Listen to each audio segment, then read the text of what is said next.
अभय दुबे जी के पास चलता हूं। अभय दुबे जी, इनकी तो मजबूती दिख रही है लीडरशिप चेंज में, ये मजबूती कांग्रेस में क्यों नहीं दिखाई देती? ना राजस्थान में, ना छत्तीसगढ़ में, ना पंजाब में, ये लीडरशिप कांग्रेस में क्यों नहीं दिखाई देती? मैं मानता हूं इन्होंने मजबूरी में लीडरशिप को चेंज किया, लेकिन उस मजबूरी में मजबूती दिखाई दे रही है, जैसा संजीव जी ने कहा।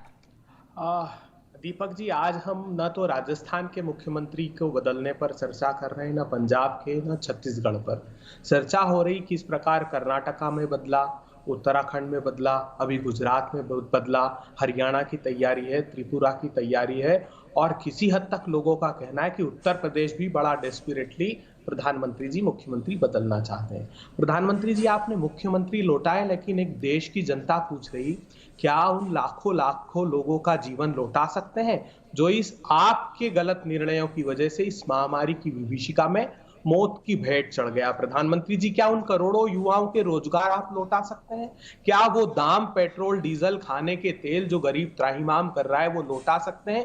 क्या वो पुराने अच्छे दिन जिसकी अपेक्षा आपने बर्बर और बर्बाद कर देने वाले दिन परोस दिए वो लौटा सकते हैं? प्रधानमंत्री जी नहीं लौटा सकते। इनके सिंह साहब बड़े मूर्धन्य पत्रकार हैं और संजीव सिंह जी भी बड़े मूर्धन्य पत्रकार हैं। मैं दोनों का बहुत आदर करता हूं और बहुत सीखता हूं इनसे।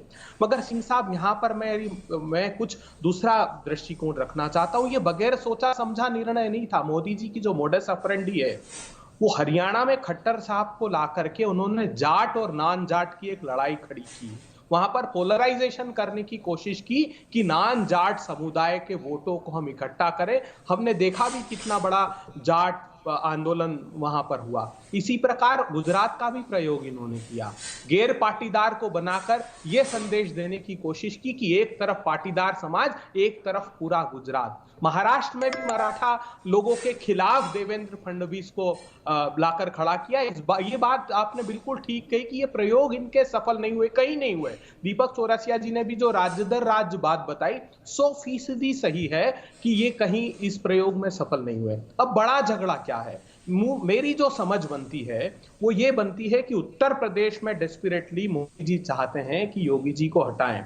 एक तो जो चुनौती उन्होंने खड़ी की, एक वैकल्पिक नेतृत्व की योगी जी ने, उससे भी इनका केंद्रीय नेतृत्व थोड़ा सा बौखलाया हुआ है। बीते दिनों हमने देखा योगी जी ने सारे सोशल मीडिया से उनके फोटोज हटा दिए, फोन उठाना तक बंद कर दिए।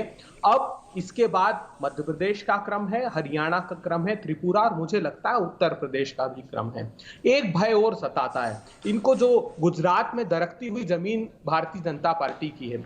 2007 में 49.12% वोट्स का था, 2012 में वो वोट प्रतिशत 47 हो गया। दोनों समय सीटें इनकी कम हुई। 2017 में तो ये परिस्थितियां हो गई कि 92 सीट्स चाहिए। अमित शाह साहब ने खूब जोर शोर से नारा दिया था अब की बार 150 पार, वो 99 पर आकर रुके। और सूरत एक ऐसा टर्निंग पॉइंट था, अगर वहां पर बदलाव हो जाता जो दिखाई दे रहा था, तो वो 18 सीटों का अगर बदलाव हो जाता तो ये वहां सरकार नहीं होती। और 16 सीटें ऐसी थी गुजरात में जो 5000 से कम वोटों से भारतीय जनता पार्टी जीती।